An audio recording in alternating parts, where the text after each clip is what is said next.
the small town conference. But we rode around a little bit yesterday together, and I got to know him a little better.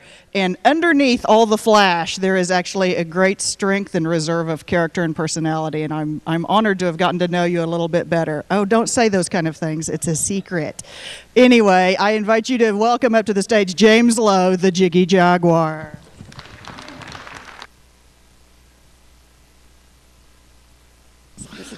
Well, 140 conference. How are you guys doing on this fabulous, fabulous day? Do you like my hat? No.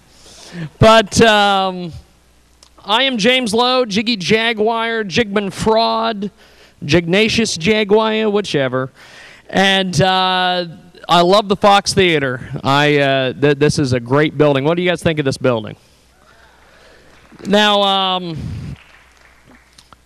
my topic, as we see up there on the screen, community action through social media. And I think it's very fitting. We have some representatives from the great city of Salina here, so I sure hope they're taking notes. 1973's Walking Tall with Joe Don Baker. His big thing was he carried a big stick in a corrupt town. Well, guess what? Jignatius Jag carried a big social network in a corrupt town. I'm originally from Salina, Kansas, or as I call it, Corruption Junction.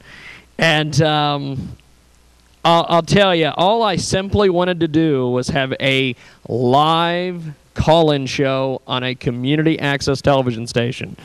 Now, of course, knowing me in the suit and the hat, would you give me a live call-in show? Probably not. But I attempted to get a live call-in show. We had the as it's been called many times, the 2-cent web streaming show that we do. Pretty much the entire town was paying attention to at the time.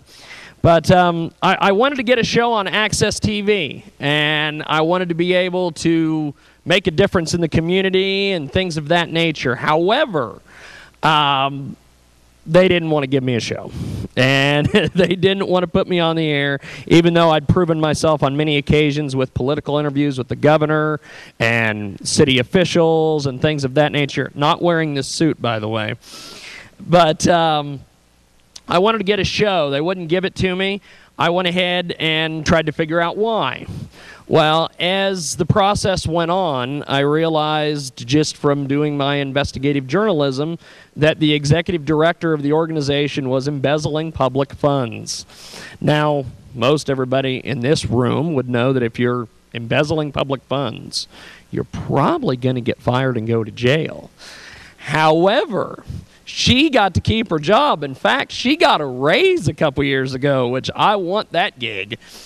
Now, I went ahead and I tried to go to city officials, and I asked them, presented evidence. I had my tag team partner, Ross Long, and I presented evidence. We got people involved that we knew, former members of the organization that had been expurgated because they knew different things, or different employees that knew different things.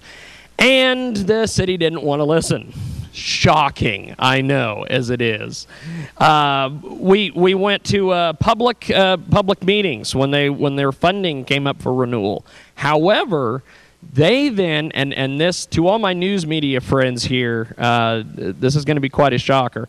I, of course, presented myself as a member of the news media. She filed stalking charges to allow me not to be in the building at these public meetings to testify in front of the city commission and county commission and things of that nature. So guess what old Jiggy Jag did? I took to Twitter, I took to Facebook, I took to LinkedIn, I took to these places where my audience was listening and where members of the town were listening, and the 2-cent web streaming show, everybody was listening to it on Sundays for some odd reason. Well, things started to change, and people started getting into gear, and they started questioning her.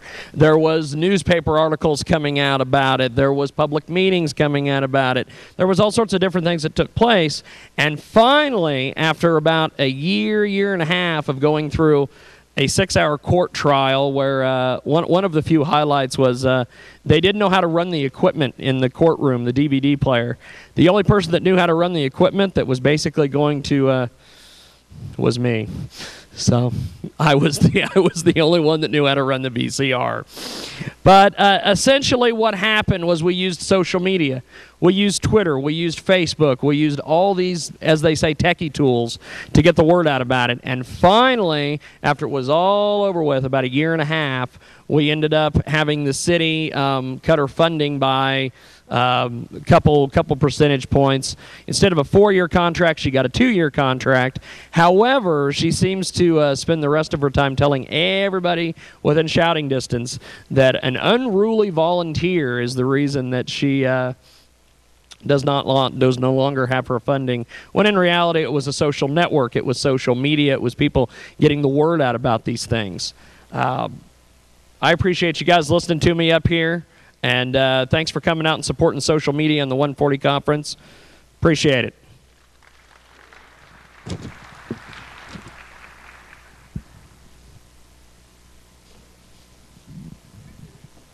Wait a minute.